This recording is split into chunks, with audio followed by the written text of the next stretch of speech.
say a lot of this without looking at my notes here, but there's actually so much there that I'm going to have to read some of it.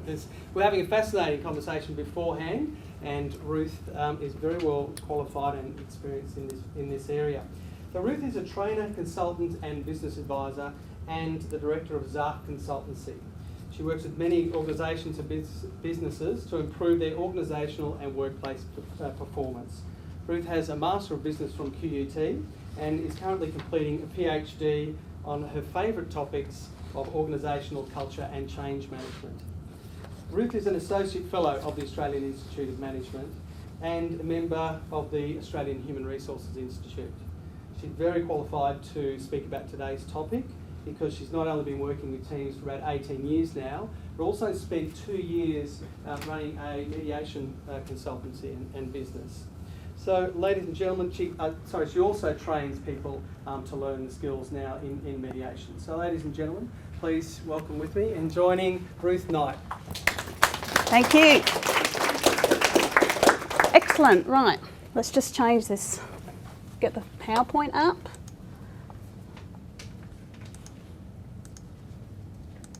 Okay, great. Everybody in the right place? Yes, we're ready to talk about conflict today.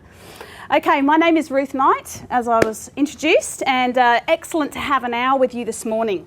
And I really do only have an hour, and there is so much to talk about with conflicts, as I'm sure you're all aware. It's a very complex subject, and there is so much to think about and to talk about. But I've only got an hour, so I've really had to think about how do I make this a really fast-paced power session that you're going to take away some strategies, but I can't give you everything.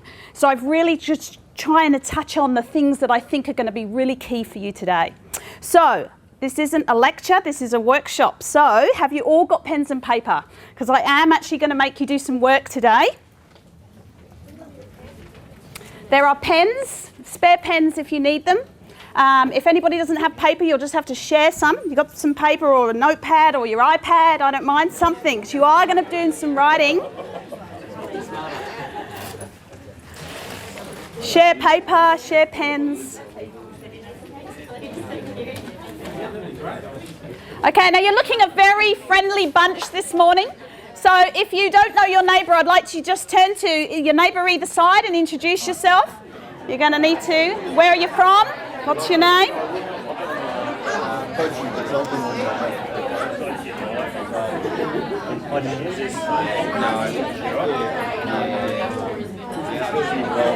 Work at the non-profit social organisation.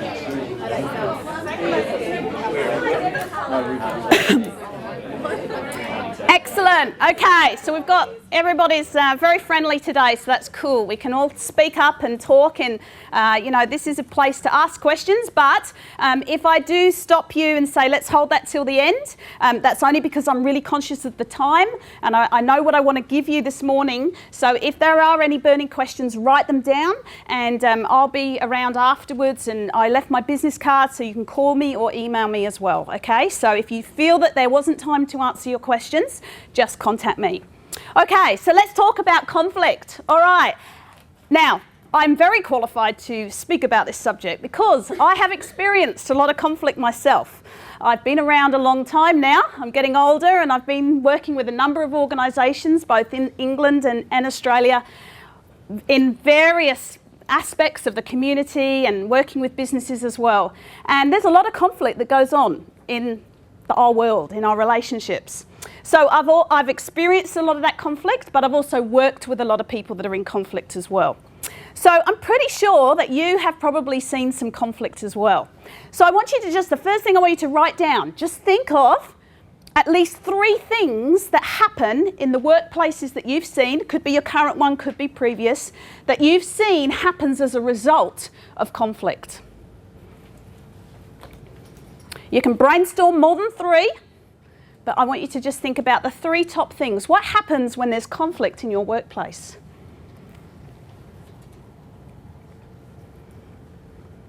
The results of conflict.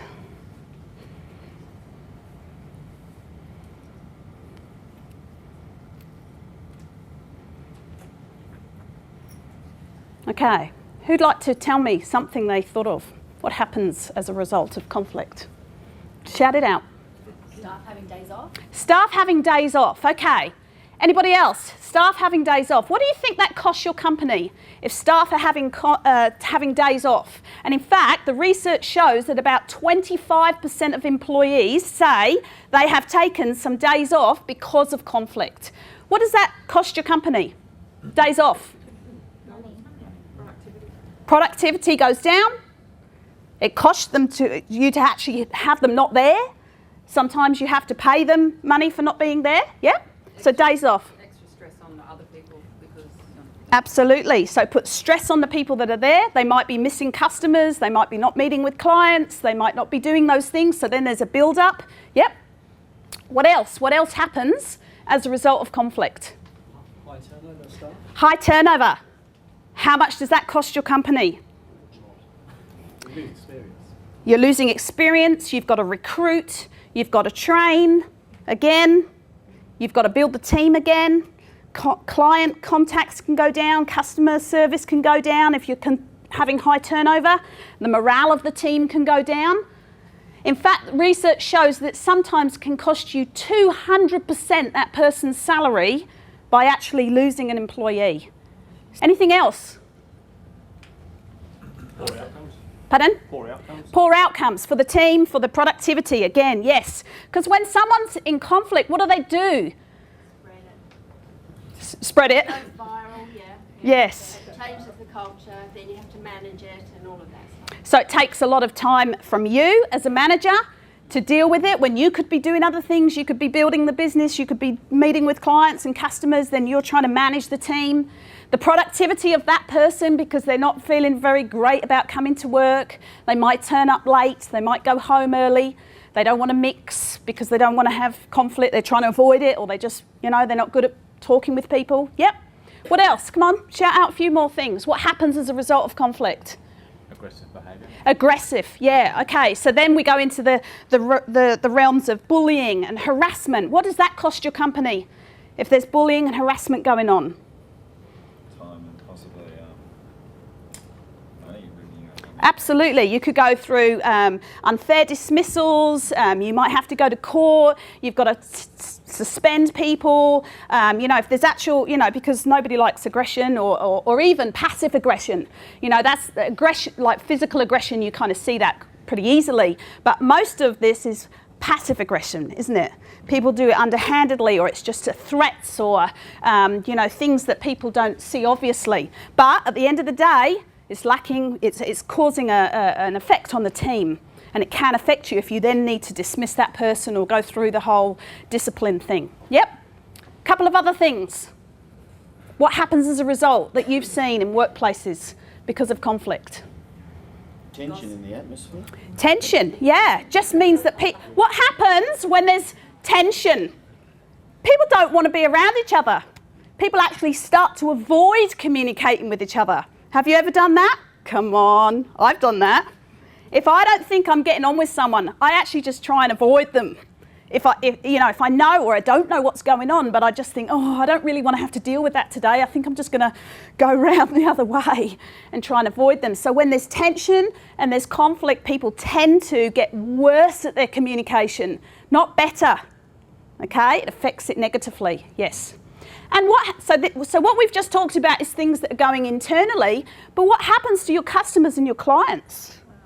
They get impacted as well. They do get impacted, don't they?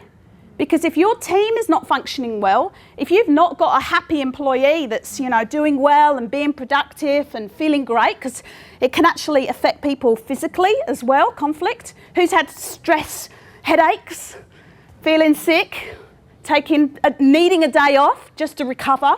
That it actually starts to affect you physically. It's not really the great environment to work with customers and clients, is it? So ultimately, your business is going to suffer. If you're a for-profit and you rely on customers to actually buy your products and, then of course your customers are going to your business is going to suffer. And even if you're a non-profit and you're working with clients and you've got to be on your ball and, working with as many clients as you can to help them in whatever area you're working with them on, your clients are going to suffer as well. How much do you think that would cost your business? Wouldn't it? Your business might actually be suffering because of conflict? Okay, so I think we've agreed that this is a big issue. Okay. Conflict. There also can be conflict with clients. There also can be conflict with clients, and I was going to mention that as well, actually. But let me just tell you that they did some studies into this, and here's one example. This was a US hospital decided to determine what conflict cost in 1 year. And they looked at everything from wasted time and energy, reduced decision making, loss of the skilled employees, sabotage, when they had to restructure, lowered job motivation, lost work time and health costs. And one conflict alone cost the hospital $60,000. One conflict. And they worked out that in that year, the hospital had actually had 200 conflicts, costing the hospital $12 million in conflict costs alone. So if you can imagine that even if you've got a small team and a small budget, imagine what conflict could be costing your organisation. And if you're a business and you've got a bigger company or more teams, then again, how much do you think that conflict is costing your business? A lot. So if I could share with you just 3 strategies today, how much do you think I could save your business? If you implemented some of the things that I could give you, and even if you took one of the 3 things that I'm going to tell you today, and you actually go back and implement this could be money well spent, couldn't it, this morning? All right, this could be a great cost-effective hour. All right, so have I got you listening? Because I'm going to save you some money today. And I'm going to just get you to think about what might work in your business or organisation. Okay. So what are we going to do then? Very quickly, we're going to look at constructive versus destructive conflict. And we're going to look at why conflict happens in pretty much, well, I'm confident to say all workplaces. And then, as I said, I'm going to pick up on 3 strategies around preventing and managing conflicts. The ones that I think are the most significant strategies for you, and you've then got to work on how you might implement that in your workplace. Okay? So, they did some more research around conflict, and one study found that each employee spends at least 2.8 hours per week managing conflict. Now, I actually think that's quite low. I think that's quite conservative, 2.8 hours a week. And if you had a look at your work time and your week, yeah, you think it might be more? Yeah, I think probably some weeks, not so much, but other weeks you could probably actually find, especially if you're a manager. And in fact, another research found that 30% of managers' time is spent dealing with conflict. Now, that's an awful lot of time of a manager's time to be dealing with conflict. Now, this study here was done again in the USA, and they worked it out that if every employee in America was spending 2.8 hours per week on average dealing with conflict, how much do you think that's costing the US economy? How much do you think? Well, they worked out that it was about $359 billion as an economy. And that's conservative, because I agree with you, I think that's conservative. So again, if you could think about what it's costing our economy, not just our businesses, to deal with conflict. And 30% of managers' time, again, just work out what that might be actually costing your company. So it's worth thinking about a few strategies that we can do. And it's very common, and picking up on Anne's point, it's not just internal, is it? It's often that you've got clients coming back who have a complaint, or they come back with their goods, or there's a reason why they're not very happy, or they just want to give you some feedback. All the time, I'm pretty sure every day, you're dealing with conflict on some level. But there's different types of conflict, isn't there? It's not all bad. And in fact, if you didn't have conflict in your organisation, you might actually not be sitting here today, because organisations that don't have any conflict are the ones that die and actually don't survive. So I'm going to come to that in a second. So when I talk about conflict, I would imagine that the first thing that comes to your mind is that negative type of conflict that causes all of those issues that you talked about. Because when I said what happens as a result of conflict, you gave me a lot of negative things. No one said, oh, we have a fantastic, enthusiastic team. No one said to me, oh, our production goes up when there's conflict. Nobody said to me, oh, we're all excited when we go to work and we think, yay, today we're going to have conflict. All right? You all gave me very negative things about what's happened, because when you typically think about conflict, you think about destructive conflict. So this is when people are often inflexible. They believe that they're right. They're the VIP. I'm it. Okay, I know what I'm talking about. You don't know. You've only just joined the company. You don't know what you're talking about. You're not as experienced as me. You're not qualified as me. I know what's going on here. It's my customer, my client, whatever, blah, blah, blah, blah. They think that they're the most important person in this. People often use manipulation, power, attacks, threats, hostility to achieve what they want. Often passive-aggressive behaviour. Some people very rarely go around punching people.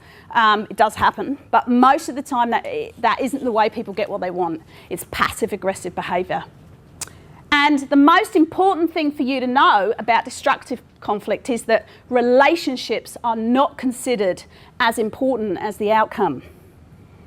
People don't really care about the relationship. They're focused on the outcome for them, usually, not even sometimes the business. They really just care about what's the outcome for me. So I want you to write down now 3 types of behaviour that happens because of destructive conflict. Think about someone that you've worked with or you've seen that is not getting on. There's a conflict, there's a problem. What kinds of behaviour do you see? Just see if you can think of just 3 key ones.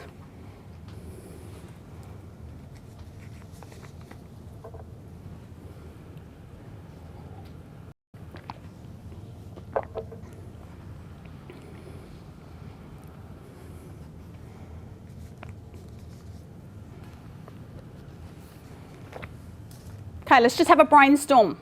Behaviours. What happens because of destructive conflict? People shut down. Shut down. Poor communication. Shut it out. Not working as a team. Not working as a team. Backstabbing. Yeah, I was going to say self-justification and just... Getting very defensive. Total self-focus. All about me. Yes. Avoidance. Avoidance. Critical of others. Critical. Getting very critical. And then what happens when people are critical? They start gossiping, don't they? Pulling people apart. Maybe even lying. Telling untruths. Yes? What else? Blaming. Blaming others. Complaints that often leads to. So they actually go and say, oh, I'm not happy with me. Okay? Working people against each other. What else? Come on, there's lots of behaviours that happen because of this. People become anxious and stressed. Anxious and stressed, absolutely. Either because they're not getting what they want or because they're the other end of it. They start getting sick, okay? That can lead, when you're anxious and you're stressed, you don't want to come to work. So you get, and then you can't think, you can't concentrate, so then you're not getting your tasks done, you're not meeting your deadlines. You don't want to participate in team meetings. You don't want to go to supervision. You don't want to have to be challenged or, you know, talk about things. Again, communication goes down. Yep, what else? A couple of more things. Denial. So who are these VIP people walking around going, no one's got a problem with me, I'm fine. Or they go, what's the problem with Matt? He's just he's just being a really pain in the butt. Oh, no, it's nothing to do with me. No, nothing to do with me. What else? Come on, couple more things. More placating, so they say one thing and then they turn around and almost actually Yes, sabotage. yes. Very hard to deal with when people are not being honest, isn't it? People will come up the chain and say they're feeling victimised, and then it leaves you having to untangle why. That's right. Getting to the bottom of conflict can be such hard work, especially when people don't want to be honest or when people don't want to be truthful to you because they're afraid of what people are going to say or do to them, or what's going to be, are they going to be victimised by speaking the truth? And they don't want to sort of, ruffle the feathers of anybody. They don't want to So it can be very hard when people stop telling the truth or are not honest. Couple more things, come on, because I know there's lots of things that happen in your workplaces because of this. Segregation, yeah, so cliques and pulling people apart and making different people alliance with others. And aggression, yeah, absolutely. And aggression can come in many forms. Now, the reason why I wanted you to just brainstorm that is because that is what you often see before you even realise that it's conflict.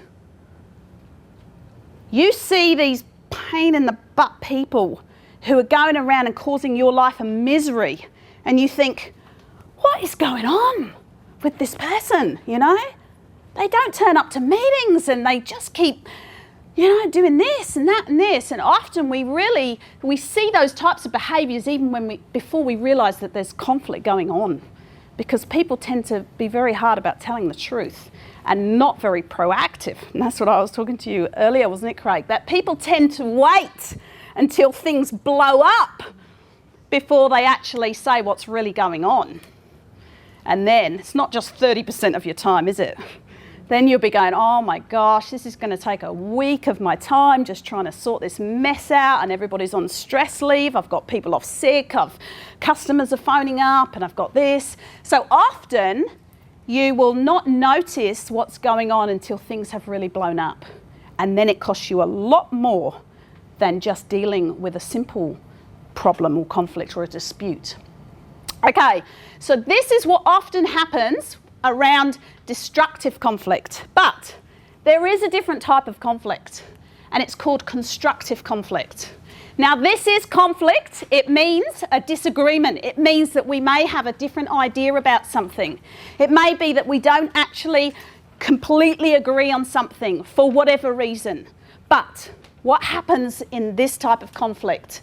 Well, this is where people aim for productive, mutually beneficial shared decisions. So we actually work together even though we might not see eye to eye, even though we might think something different about a certain problem or task or whatever it is. It's where people's individual opinions and choices are respected, even though we recognise that we're coming from different perspectives, or we're different people, or we work in different ways. We still don't think that we're the most important person and we've got it all right.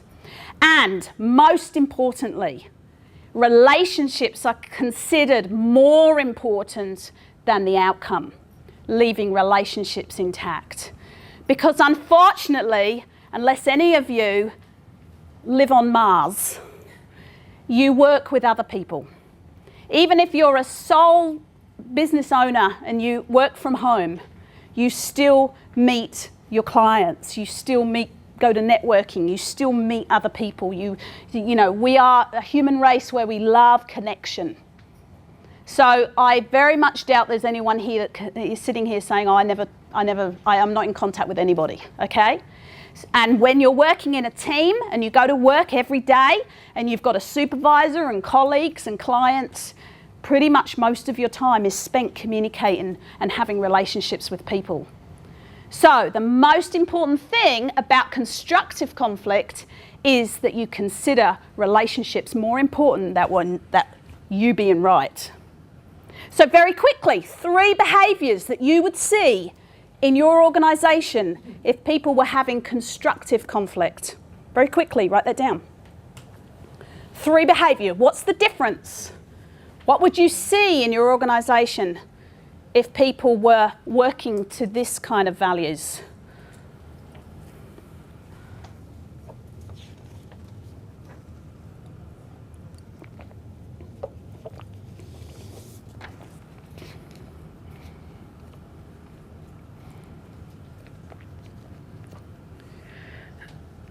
Hopefully it does happen somewhere in your organisation where people can disagree or just not be the same as everybody else, but still get along, still work together well.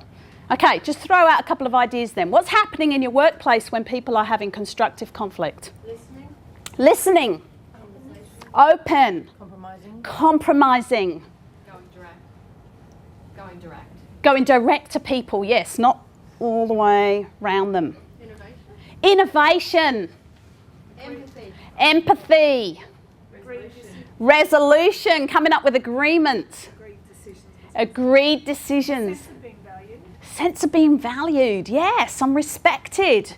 Even though I might be different, even though I have a difference of opinion, even though I'm going to do things differently to how you might, you've still respected me. Achieve better outcomes. Better outcomes are achieved because you're actually at least working and not avoiding everybody or work. Shared goals. Shared goals, yes, having a common sense of vision. Progressive change. Change is happening, yes, because you're looking at improving and saying, what do you think about this, Matt? You know, do you think there's any better way of doing this? Shall we try something new? I hadn't thought of that. Hey, that's a great idea. So you're looking for new ways, which is where that innovation comes from, and the willingness to change, openness to change. I've also got things like curiosity, strategy, people being creative, negotiating, looking for win-win solutions, flexibility. People actually go up and ask for opinions, like I just did then. You know, what do you think, Matt? I don't know if I'm right here. Have you got a better way? Have you ever heard of something different to this? And very importantly, personal growth. Because when you are able to listen and respect to other people who may be different to you, who may have different ideas to you, you're able to grow yourself and learn from these types of experiences. Now, is it good? Personal growth, curiosity, strategy, win-win, innovation, being creative. Is that good for businesses? Is that good for you? Come on. Yeah. Are we into constructive conflict here? Yes, it is. It's excellent. It's excellent for you. And we're already smiling and going, wow, who wants a business with all of those types of behaviours? Wouldn't it be fun? Wouldn't you like jump out of bed 6 o'clock in the morning? Come on, got to get to work this morning. You know, wouldn't you love coming to work if you knew that people were going to be respectful and listen to you and challenge you and help you grow and look for innovative ways of doing your work? Wouldn't it be a fantastic place to work? So, what I then would like to say to you is that conflict is vital for your organisation. Don't avoid it. Don't make it something we've not got to have any conflict around here, because you know what? Your business will die very quickly, or it will be stagnated and customers won't find you very interesting people to deal with. And if you work with clients, any of you, okay, who are actually trying to create change for your clients, if you can't actually be in that process and learn how to deal with change yourself, it's going to be very hard for you to work with your clients like that and teach your clients that there is a constructive way of dealing with conflict. All right, so have I sold you on the fact that conflict is good for businesses, but we want to make sure that it's constructive conflict, not destructive conflict, yes? Okay, all right. Now, I just found this great quote, which I know is a bit wordy, but I want you to read this because I think it's fantastic. The purpose of fostering constructive conflict is to have everyone put all their cards on the table. Dissent, disagree, diverge, be ambiguous, be inconsistent with conventional wisdom, and be out in the open with their views or perspectives, regardless of their role, position, or place in the hierarchy. In an environment of constructive conflict, ideas can be refuted, disagreed with, countered, but cannot be silenced, cut off or shut down. There's a lot of noise, excitement, passion and involvement, but nobody gets hurt. Wouldn't that be a great place to work? If we could actually say, we're not afraid of conflict, but we're going to do it properly. We're going to do it with respect, and we're going to do it that helps us grow as individuals and helps us grow as a business as well. Yeah? Okay, excellent. So, what do you think causes most conflict in an organisation? Anybody got any ideas? Misunderstanding. Misunderstanding, yeah, so around communication. Personalising things. Pardon? Personalising things. Personalising things, yep. Clash of values. Flash of values, yes. People's egos, yeah, okay. Well, look, if you go to most training on conflict resolution, a lot of them, they'll start to talk to you about the fact that, you know, people are coming together who are different ages, different cultures, different experiences, and different values and beliefs. So write those 4 down for me.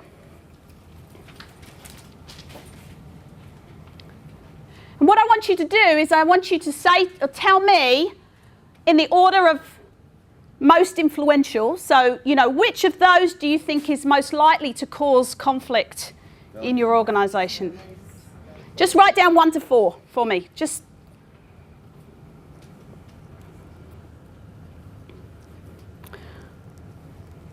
So what's the most common reason out of that? Because a lot of trainers will tell you, yeah, it's because, you know, we're all very different. Okay, so who got number 1? What do you think? Pardon? Values and beliefs. Anybody else think that's number 1? No? Okay. Who said no? What do you think? Experience? Age. Okay. Anybody else? Culture? I don't know. It's whatever, you know. Have you worked in a workplace where you've got people from different ages, cultures, experience and values and beliefs and you get on with them really well? Absolutely. Look, I think none of that really matters too much. I don't think that's the main cause of conflict. I think that maybe possibly influences sometimes because, you know, if you've got different experiences, if you've got different values, that definitely can impact on the potential for conflict. But I have a theory, and I'm going to share that with you this morning, that I actually don't think that matters too much at all. You can create a wonderful team with people from different cultures and backgrounds and ages. And I think that's what actually makes teams great, is to have those differences.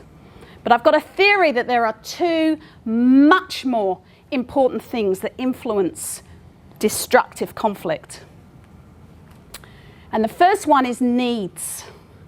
That we have different needs. And the second is communication style, which I'm going to talk about in a second, but I want to just touch for a few minutes on needs.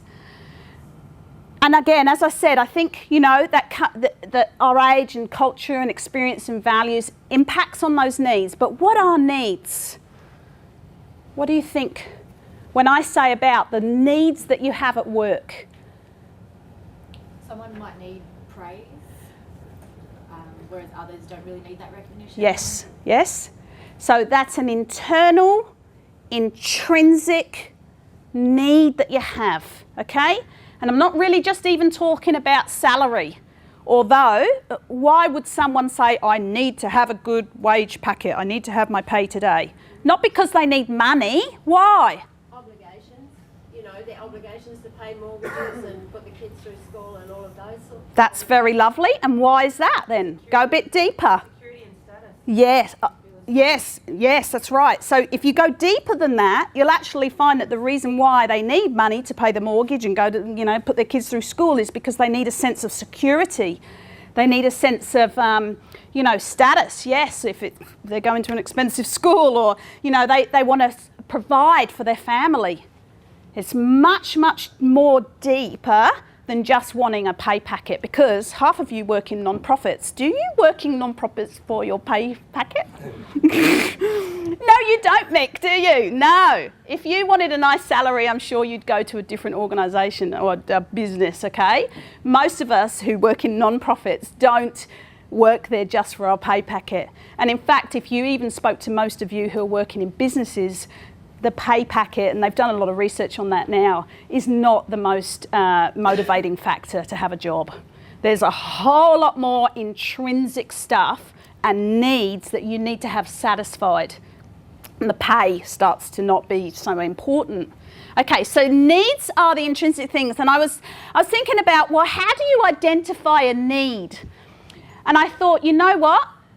It's really when you start to have a physiological reaction when someone takes that away from you. Okay, so who gets sweaty sometimes? They get a bit short of breath. They get a bit anxious. They get a bit squeaky voice, or they just start to get a bit sick and feeling, you know, ooh, I feel a bit sick, I've got to go to the toilet, or something like that. When you actually start to have a physiological reaction because you think something might be taken away from you, then you'll be able to identify that you're actually talking about a need. So, if I said to you right now, for instance, okay guys, we're going to stand up and we're going to do an activity now that's going to make you look really silly. Right, okay, you've already had a physiological reaction. It was unconscious, you just laughed, right? What did that mean to you then? Why did you laugh? Taking me out of my comfort zone. Yes, because what do you need? To hide in the background. Yes, which I'm not letting you do right now, am I? I'm picking on you. Okay, yes, you need a sense of security. You don't want to be in the forefront. You don't want to be made look silly. You're professional. You're here as a professional, you know? You've got to have your standing, okay? There's some deeper needs to that. So immediately you can identify that you've got some needs around that, okay? And that would make you uncomfortable. Others wouldn't care so much. Matt wouldn't care. He'd do anything I'd make him do. Maybe not, okay. But I'm just saying that we have different, okay. So Matt wouldn't mind that so much. He's a youth worker. He does it all the time. He's always silly. Okay, but you've got a different need because of your role or your position or your age or experience. Again, those things are influencing, but I want to get deeper than that around what your needs are, okay. And we are so unaware of our physiological reactions to things.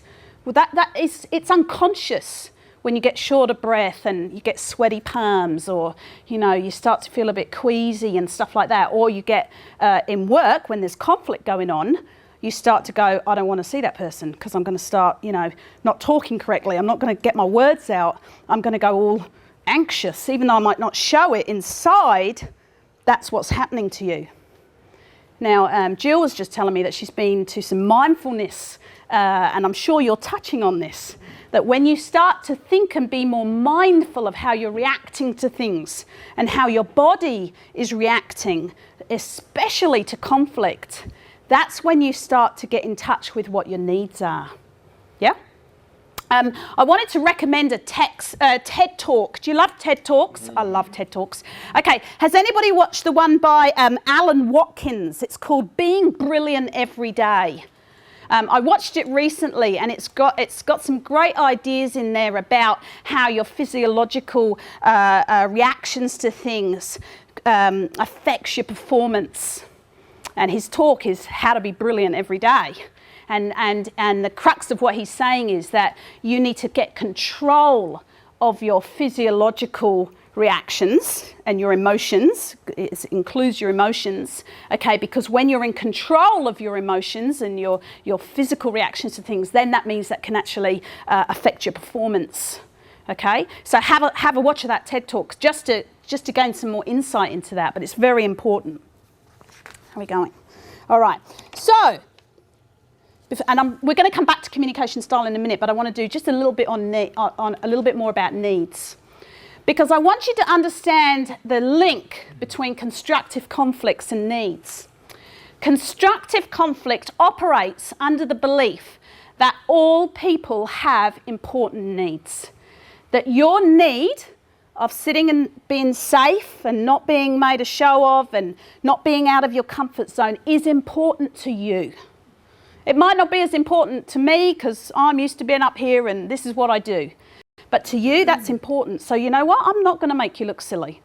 I'm not going to do that. You know, it might be your choice if you want to accept a challenge, but I'm going to respect the fact that that's your need, different to potentially someone else, okay? So we all have our own needs. Other people have different needs, but interestingly, some of those things are similar. And it's about understanding what both of our needs are. Now, this isn't going to just happen and we just don't know this. In fact, what conflict happens because we're not aware of this and we don't respect this and we don't look for it and we don't ask about it. We just trundle on with what my needs are, the VIP person. I don't care what you think. I don't care that you've got a difference of opinion or you do things differently. My way is the right way. Okay, so that's what happens in destructive conflict. Oh, so I wanted you to write down a couple of things of your needs in your workplace. I'll give you some hints in a second. But I want to know from you first, what are some of the needs that you have? And not just money or happy, sunny windows, okay? I want to know intrinsically, like what would really make you feel sick if they started to take that away? What would really make you have, your sweaty palms or get you angry, get you emotional if that was taken away from you?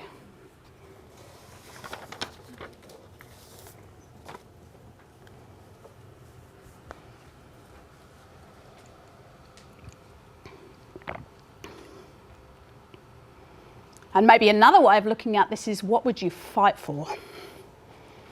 What would you really think is very important to you, or would make you leave your job? You said, if I couldn't have that, I would be leaving. I am looking for another job.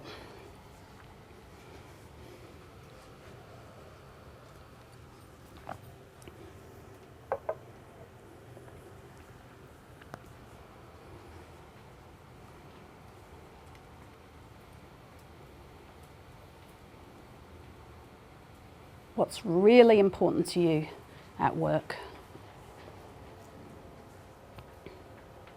Okay, throw out a few ideas. We can see if you've got similar or different needs to other people. Just throw them out. Go. Autonomy and role. Autonomy. Helping others. Helping others. Honesty. Honesty. Making a difference. Making a difference. Giving Yep. back to community. Community, giving back. Yep. So that's kind of, your ability to actually make a productiveness in your work and stuff. Yep. Responsibility.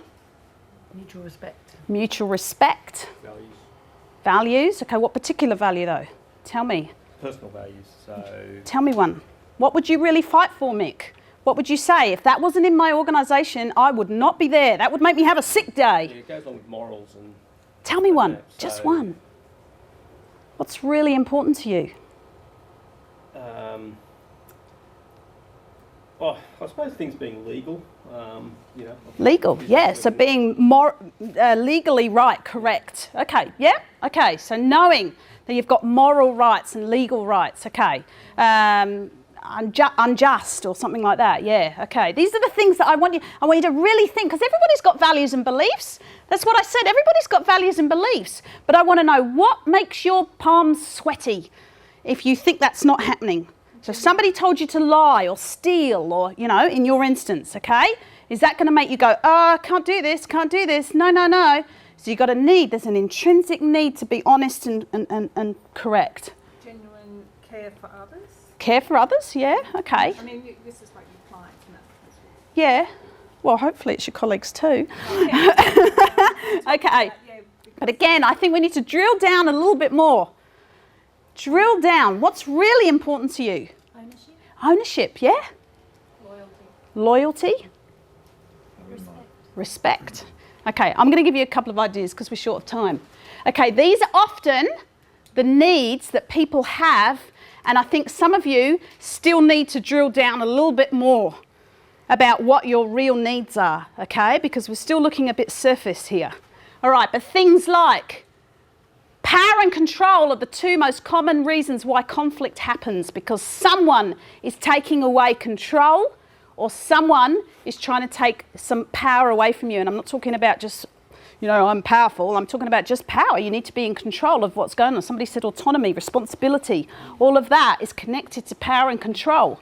If somebody says, I'm going to boss you around, I'm going to tell you everything you got to do, I want you to do exactly like me, you'd start to get a bit sweaty straight away, wouldn't you, Carly? You wouldn't be able to cope with that too well, okay? Because we like to have independence. We like to have freedom. We like to have expression.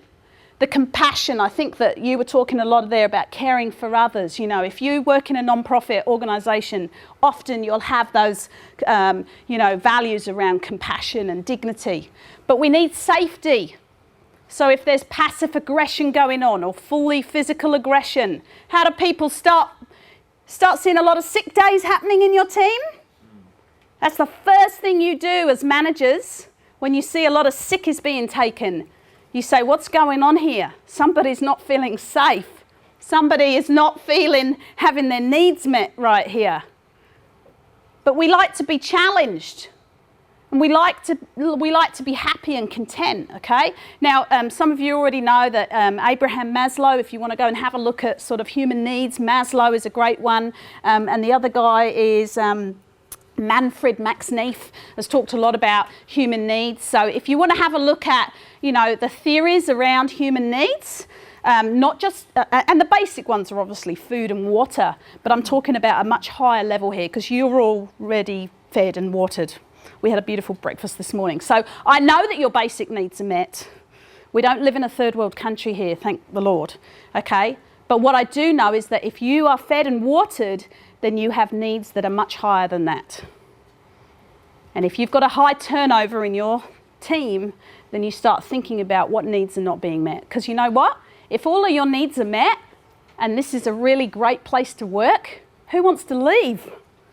Seriously, who wants to leave a great organisation where you've got all this happening and you jump out of bed at 6 o'clock in the morning and go, this is a great place to work? You don't see the turnover as much, okay? All right, so understanding people's needs. Now, how does this all prevent or help you manage conflict? Okay, well, in 3 easy steps, I want you to write this down. You're going to do a checklist. And you're going to say, what are your needs? What are my needs? And then how can we meet each other's needs? 3 easy questions. Do you think that's easy? Gary, do you think that's an easy question to ask? Simple. Because you know what? The reason I know that's not easy is because you were finding it hard to even come up with some of your needs. Because you haven't thought a lot about it, or you may not have been challenged to think about it before. And most other people haven't either. So when there's a disagreement going on, and the first thing you want to do is jump into a kind of, hang on a minute, no, hang on, we can't do it like that, no, hang on, we actually forget to stop and go, hang on a minute, what are your needs in this? Or, what's important? Sometimes needs isn't the right word, but I use important. What's important to you right now in this situation? Because people don't understand the word needs. But if you say what's important to you, then people are able to say, well, actually, I can tell you what's important. This, the fact that I feel safe, the fact that I have some autonomy, the fact that you don't tell me what to do all the time, the fact that you give me some, credibility, the fact that you okay? So sometimes, is the aircon, it's getting hot for me, it's getting warm for everybody else? Can we turn it up? Yeah, get a bit, whew, I must be breathing a lot, or is it you? So these are not 3 easy questions. They're difficult questions, but they're much more harder to ask if you're already in conflict and you're already finding communication difficult. And many of you are probably already at that stage. This is excellent and much more easy to use if pre-conflict, when you're preventing conflict. But I can hear you saying to me, well, hang on a minute, if I say what's important to you in this, it's not going to work, it's not going to be too easy. So I'm going to give you a strategy. Has anybody heard of conflict mapping? This is a very key tool that we use in mediation. So when somebody is already in conflict and there's already disagreements happening and people are finding it hard to communicate, what we do is we look at the different people and we say, Alex, okay, for instance, this is the manager. And we say, Alex, what's important to you right now in this situation, or just what's important to you right now in this situation? And he or she might say, well, I'm the manager, so efficiency is really important to me. Harmony, I want to get on with my team. I want work done on time, that's really very important to me. and a reasonable workload. I just can't, I get stressed if it's just all too much for me. And then Bobby, who's the other person in this conflict, we might say, so Bobby, what's important to you here? And he or she might say, well, clear guidelines, because Alex is just not communicating properly. He's telling me to do this and that. He's saying, you haven't got your work done, and he's giving me all these deadlines, and I'm not being told how to do it. And then he's just having a go at me. Bobby might say, well, look, I need to know the priorities. Alex has given me so many things to do because, he's passing on all these things to me, but he's not telling me what's priority here. And so I'm getting confused, and then I'm getting it wrong, and there's expectations not being met. And then he or she might say, harmony, I want harmony too. I want us to get on. I want to enjoy coming to work. And I also want a realistic workload. Okay, I'm good at my job. I can multitask, but I need a realistic workload. Now what happens is when you've explored that, and it doesn't take 5 minutes, it might take, a little while to come up with that and really work out what's important. And then what you would do with Alex and Bobby is you would actually say, well, let's see where we agree on needs, and then where we disagree on needs, where our differences are. Not disagree, but our differences. And at all times, and then you work out obviously how to meet each other's needs. That's the next step. You work out an action plan and you say, Bobby, if you need clear guidelines, Alex, how do you think you could give Bobby some clearer guidelines? And Alex might say, oh, sure, yeah, well, I'll write it down. I'll make it a bit more clearer. We'll have some minutes. We might sign off on the minutes. Okay, you work out with them how to achieve how to meet each other's needs. But the most important thing is they prioritise their relationship, because these guys have got to work together. And if they're in conflict, it's harming the team, it's harming the organisation and the clients. So at all times, we've got to say our relationship is really important here. So how do we recognise each other's needs? We work differently, we have different needs, but we also have some common ones as well. Does that make sense to you? So are you saying you do that together at the same Absolutely. time? Okay. Yes. Look, if you were a manager, you might want to start off doing it separately. Yes, if there was, if they didn't even want to come together, yeah, that might be, and that's where you would actually get a mediator in to come and do it. All right, but if you were working with someone who just wasn't talking to each other, you might actually have that conversation first separately, and then say, you know what, guys, I think you've got some common things here. Always focus on the common elements. Always focus on the areas of agreement first. Because when people are in conflict and you say, Matt, is getting on with your team and coming to work, being happy at work important to you? And he says, damn right it is. And I said, well, that's really important to me too. It just eases things. You say, well, you know what? We can start with a place of agreement. And that's where we start to build our relationship again. And we start working through this conflict. There's a whole lot about conflict mapping, and you can have a look at it, or you can get some books on it and stuff. But it's a fantastic way of having a look at what's important for people and then working together on solutions. Okay, but the one thing that I am pretty convinced that we all have is communication needs. And this is where I'm now going to start very quickly talking about communication style. Because needs are important, but it flows through into how we communicate our needs, or how we have our needs met, is through communication. And it doesn't matter what role you have, what job description you have, whether you're the CEO, the president of the organisation, or anybody, okay? We all have communication needs. But the biggest problem is that we communicate differently. So we actually sometimes miscommunicate. Who said earlier?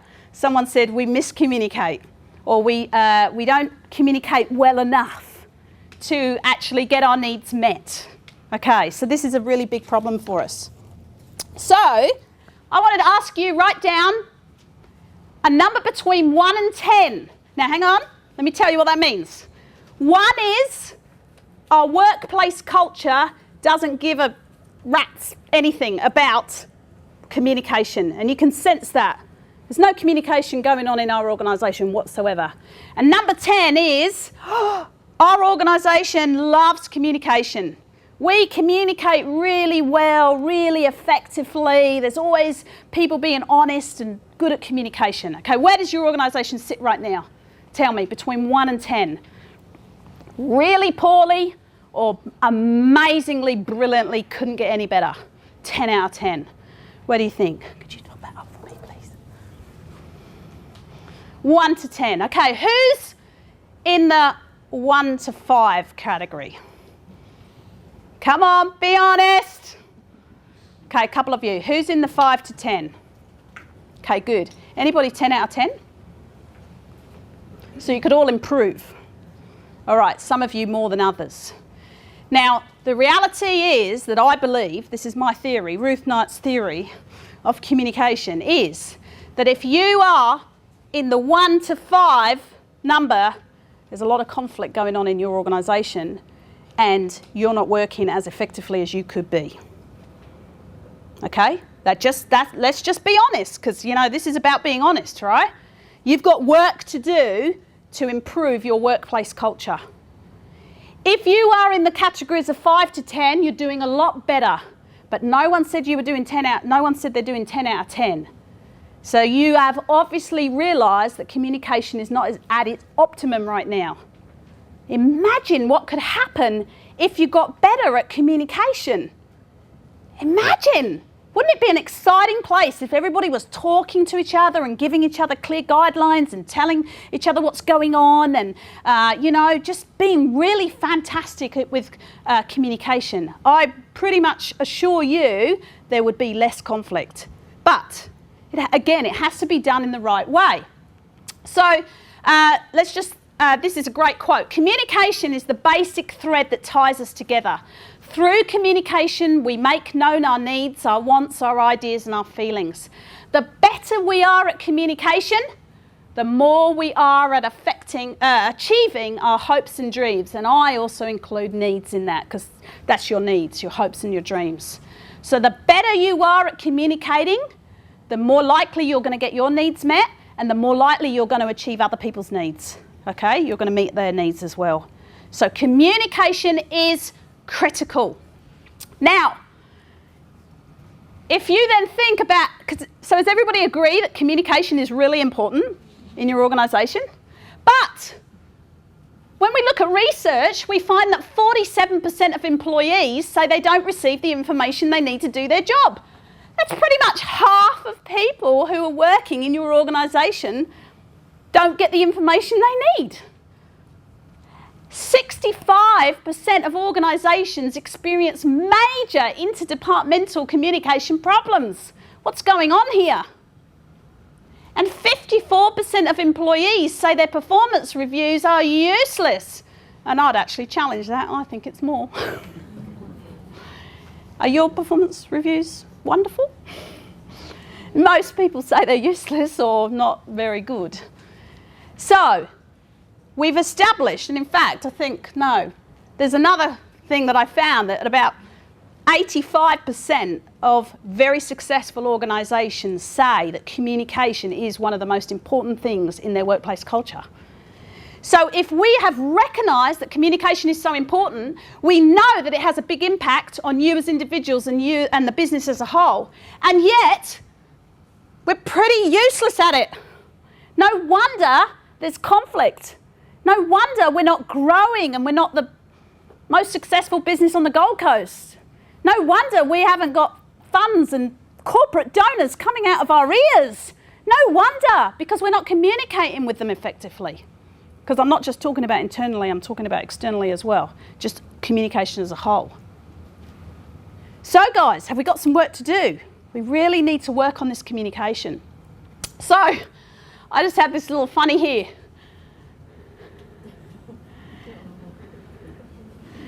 The importance of good communication. Who does it ultimately affect?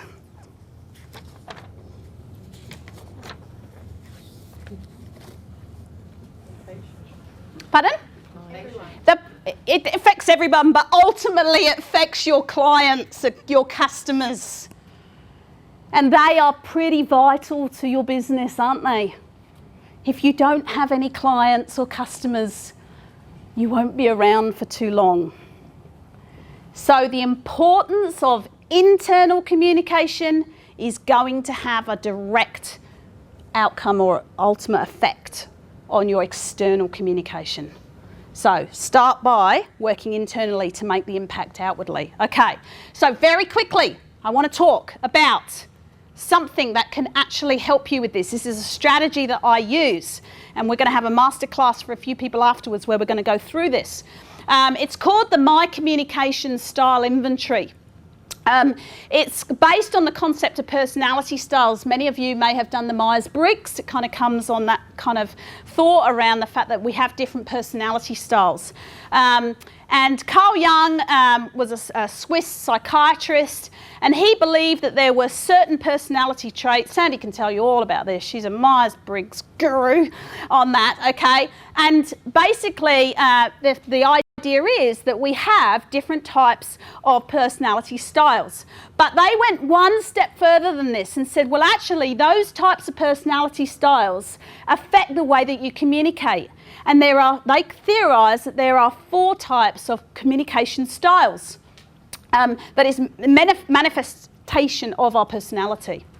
And so what the My Communication Style Inventory does is it actually assesses whether you're a direct, spirited, systematic or considerate type of communicator. And it has an impact on your assertiveness or your expressiveness, okay?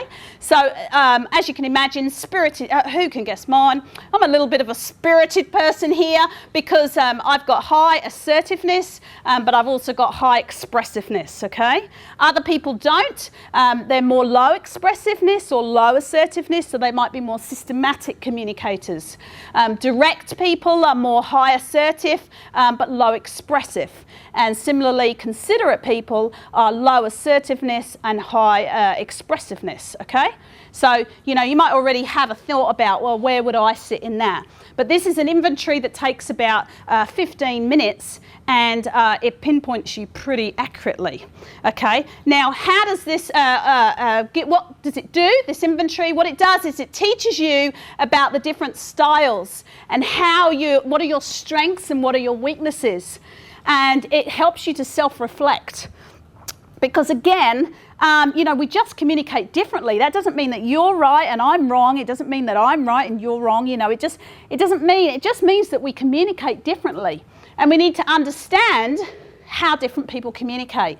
Because not only does that make me a more effective communicator, but it actually makes me get on better with other people if I can actually communicate in likewise to other people.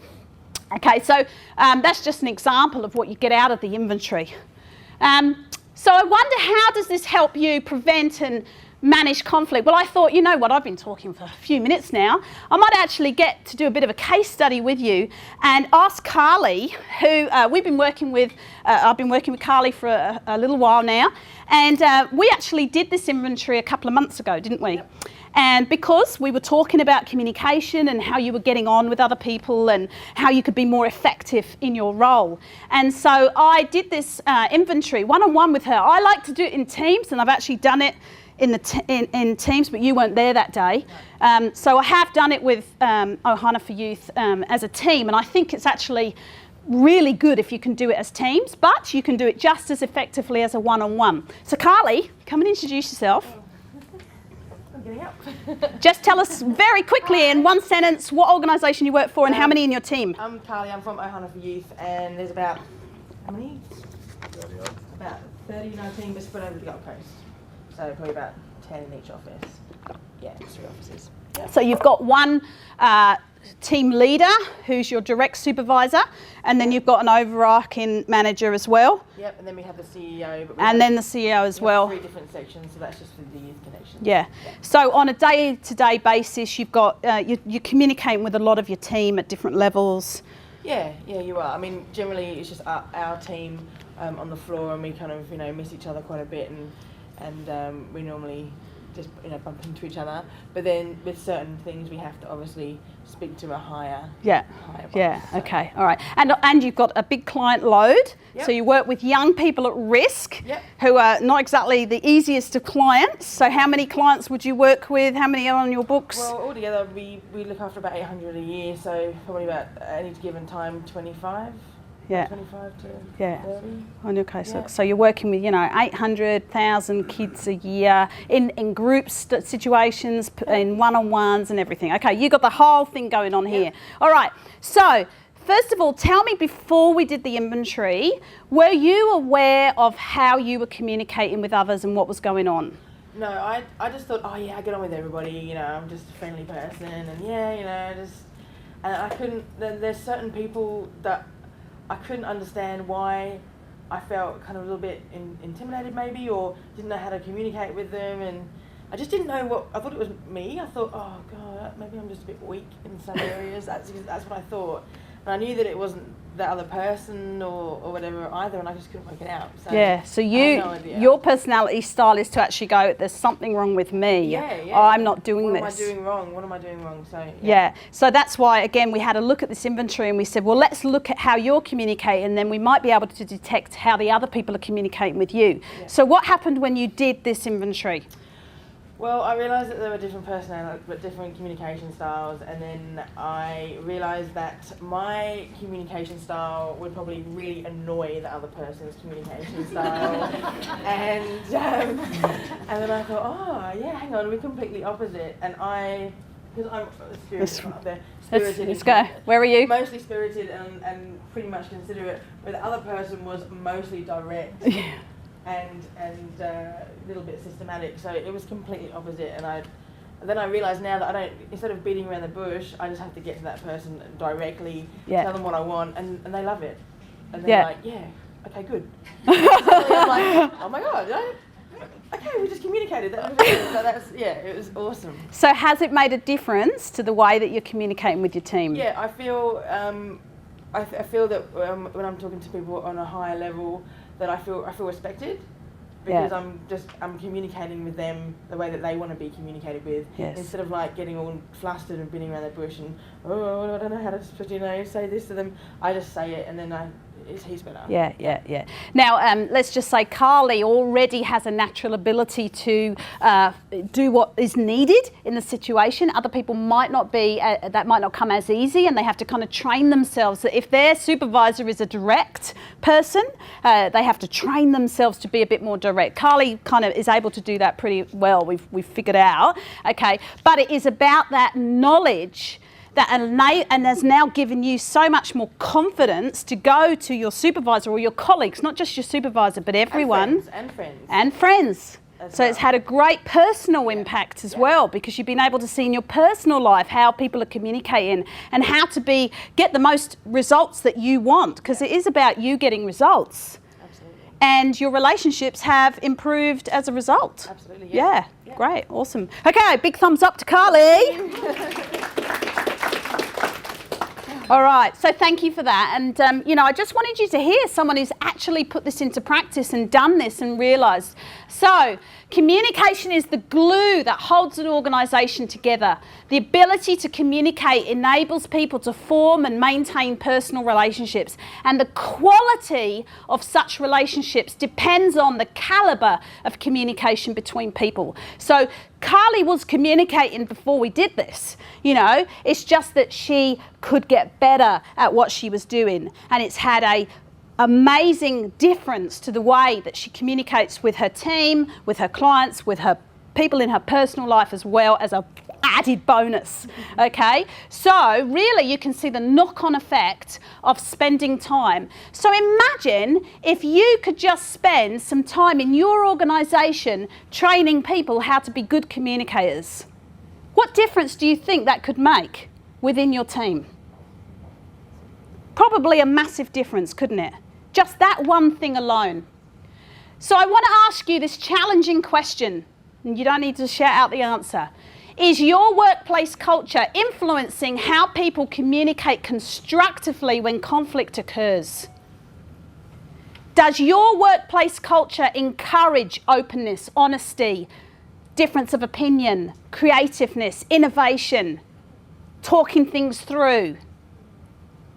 Or have you got an organisation that's all about me, and getting what I want and I'm right and there's something wrong with you? Or maybe there's something wrong with me and we just retreat and we get to a point where we're so unhappy we're ready to leave the organisation. Now remember, that costs. So think about the importance and how you're going to raise that 1 to 10 that you picked there. How are you going to make that improvement there? Because it will. Okay, so we're coming to the end. So I want to pick up on the 3 points that I've talked to you about this morning. Number 1, ensure your team are effective communicators. And you can do this in various ways. You can do it through trainings, workshops. You can actually do the inventories with them. Lots of books. I think we put together a book list, did we, Craig? Did we? We put together a book list. Yes? Out on the table. Okay, don't forget, we put together a book list for you. Look, I just wanted to talk. If there's nothing other one than this is just great. Simple, easy to read. The 5 essential people skills, how to assert yourself, listen to others and resolve conflicts. Fantastic little book. Look, go out. It just costs like $15, $20. Go and buy your whole team one of those. If nothing else, you know, educate people about communication. But I think there's other better ways, because some people are not into reading as much. Oh, the other one is get the 5 languages of appreciation in the workplace. It's based on the love languages concept. This is a new one out, so they've kind of translated that information into workplace stuff. Awesome stuff. Oh, I love this, okay? And I didn't even write it myself, and I don't get any cut. All right. Okay, supervision skills. You need to get better communication, supervision skills, because if you're able to supervise better and communicate better with your colleagues and your people who are reporting to you, you are going to get better and more productive employees. Make it an important value throughout the whole organisation, because I think that this one thing alone will make a massive difference to the results of your organisation. Okay, number 2, did you all write that down? Tell me if I'm going too fast now. Number 2, mentor people to have good conflict resolution skills. I want to promote the fact that prevention is better than cure, because it's so hard to deal with conflict once it's happening. To actually get people to come to mediation is really hard, because at that point they just don't want to talk to each other, let alone discuss what's important to them. Okay, so getting people to mediation is very, very difficult. So work early, be preventative. If you can give people those skills before it even happens. Now, I'm going to tell you in a moment as well that as a free gift today, I'm going to send you out one of my practice guides, which is Conflict at Work. This is something that you can just print off and give to all your staff members. You can discuss it in your team meetings. You know, I would be doing it, you know, very regularly with your staff in every supervision session, talking about conflict and how you're communicating with people and how they're feeling and what's going on. Because as managers and team leaders particularly, it is your job to make sure, you know, people are happy and going well, because ultimately your customer suffers. So I've got loads of stuff on there about avoiding, you know, 9 things about avoiding conflict, 12 ideas for dealing with conflict over ideas, decisions and ideas. So I'm going to give that away to you shortly. Talk about respecting relationships and having relationships is the key goal, not getting your own way or you being the most important thing in the world. You know, understanding what triggers conflict in your workplace could be different to different workplaces or different people. Teaching people how to problem solve together. We're just actually very poor at it usually. Active listening and teaching people how to listen. Imagine if you could just teach people how to listen better. You know, it could be amazing. Conflict mapping, learn more about that. Taking responsibility for how they communicate to people and how to give feedback. And not only just give, but receive as well. And the third thing I want you to take away from today is create a culture that puts people's needs and relationships first. It is the most critical thing that you need to know about conflict. So set high expectations that relationships are important. You might need to instigate a mentoring program or coaching program, which is, what many organisations do. It might be that you have access to a mediation service, and you make that a norm. You make it that you've got, you can either train in-house mediators or better still have external mediators. Make that something that's part of your organisation. Engage your staff. Have effective team meetings and do team building strategies. There is nothing better than helping people learn to get on, have those good relationships, okay? You all got that?